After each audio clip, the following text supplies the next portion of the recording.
I had dealt with what most people consider depression, like anybody does.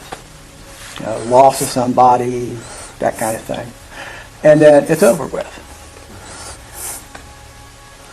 Mine hit the worst when my dad died.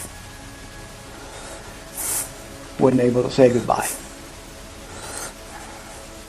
I was in Sydney picking the boss up from work. And when we got home, there was a message on the answering machine. Yes, kid, that's prior to voicemail or text messages. That your dad's up here in the hospital and he's had a spell. Well, when that was said, I kind of knew there was something really wrong. And we found out that he had a ruptured aortic aneurysm. So basically, by the time they got him loaded into the ambulance and partially to the hospital, he was gone.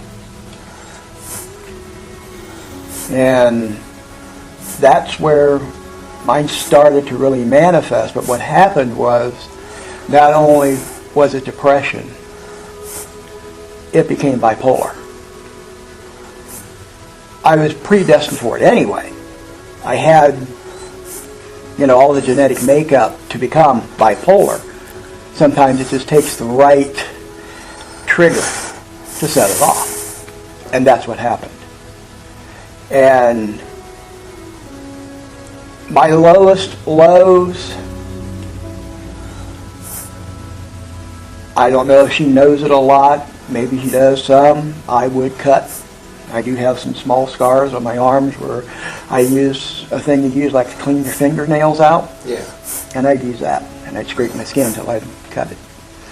My biggest time was I was going to take a walk. And she says, "Where are you going?" I said, "I'm going down Main Street." "You just going down there?" "Well, yeah, kind of." "Well, what you going to do?" "Walk out in front of a truck." She said, "No, you're not." I said, "Yes, I am. Stop me." She did. And within the hour, we were on our way up to Detmer. And that's when I found out about the bipolar. It's been a rocky road dealing with that. As of right now, I can say with the one medication that I'm on for depression, we've pretty much hit a home run.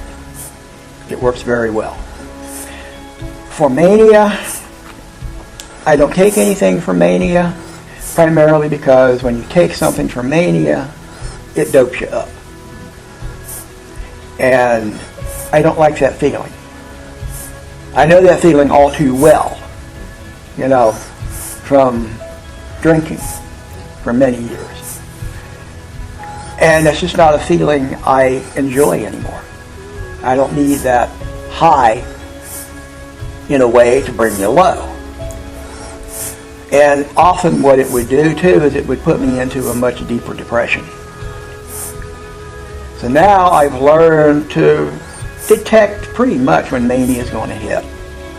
And I can back off. Sometimes I don't because it just, boom, there it is. And it can be anywhere from where I'm just